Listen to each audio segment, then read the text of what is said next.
que el señor Poe priva mucho de que él es una autoridad en cualquier materia. Pero lo que la gente no sabe es que la hija es mucho más preparada que él. Y mucho, no, cada quien tiene su departamento, espérese. mucho más bonita. Ay, qué linda, mucho más Daniel. bonita. Wow. Laura, ¿cómo andas? Buenas tardes, bienvenida. Buenas tardes, gracias por la invitación. Señor Poe no va a opinar ni va a preguntar nada. Ay, eso no es justo. Ay, esta pero ¿y hora. por qué? ¿Por qué? No, eso Porque no. aquí, No es justo. aquí se le está saliendo la babita. Aquí censurado. Laura, vamos a hablar en estos tiempos. Me tienen como una chincha. Hay gente que es hipocondríaca, ¿verdad? Sí. Es una condición, una especie como de patología, ¿no? Sí, es un trastorno mental que está dentro de lo que son los trastornos somáticos. Exactamente. Entonces, las manifestaciones psicosomáticas, ya así digamos en un rango más amplio, ¿cuáles son? ¿Cómo se expresan? Así es, tenemos lo que son las manifestaciones psicosomáticas dentro de los trastornos mentales y lo que son los trastornos psicosomáticos en sí, como el ejemplo que usted dio desde el inicio, que es lo que llamamos comúnmente como hipocondría. Entonces, las manifestaciones psicosomáticas que se pueden ver en trastornos como depresión y ansiedad son esos síntomas físicos que muchas veces tienen los pacientes que pueden dar a demostrar que ese paciente tiene una dolencia psíquica o mental, pero que se manifiesta de una manera física. Por ejemplo, muchas veces me refieren desde ortopedia, gastroenterología, neurología, pacientes porque tienen dolencias las cuales no tienen una explicación orgánica o física. Un dolor de espalda que no se mejora y que no tiene una explicación física, un dolor de cabeza que no tiene una explicación o un problema gástrico que muchas veces no mejora con un tratamiento que tendría que mejorar. Entonces, muchas veces estas dolencias son una manera, una manifestación. A eso es lo que llamamos cuando el cuerpo duele, cuando el cuerpo llora.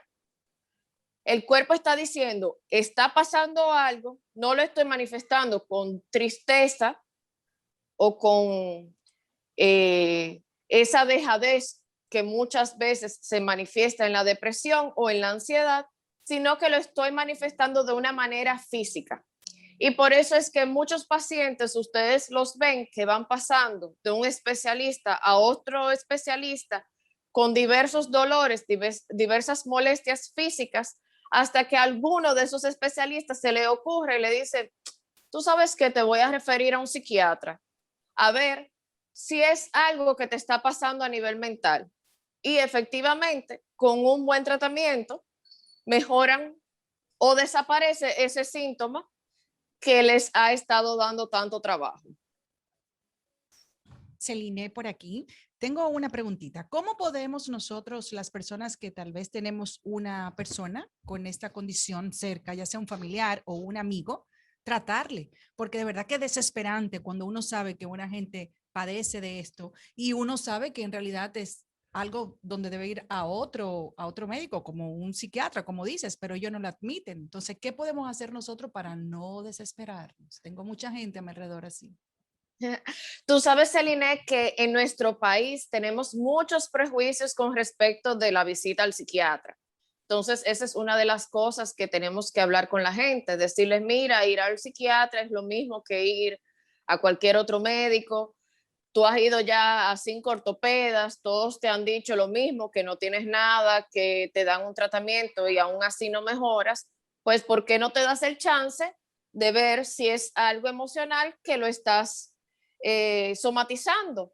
Y tal vez así esa persona pues ceda y se deje llevar y se dé el chance de ir al psiquiatra.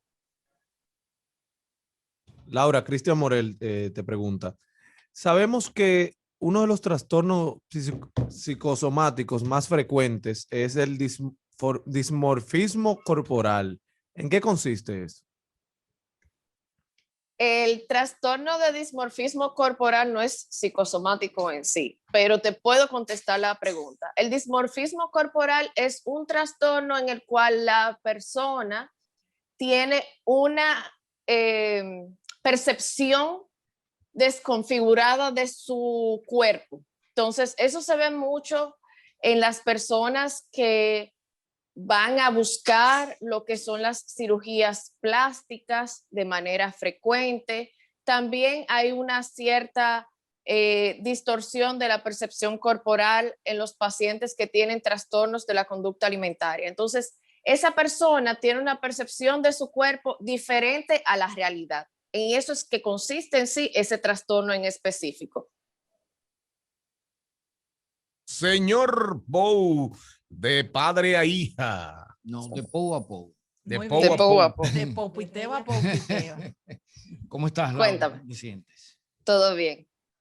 Mira, dentro de el espectro de personas que somatizan enfermedades, Ajá. hay una cantidad de personas que quizás no son el mayor rango, pero que realmente hacen hasta cuadros clínicos de esas enfermedades que ellos dicen tener.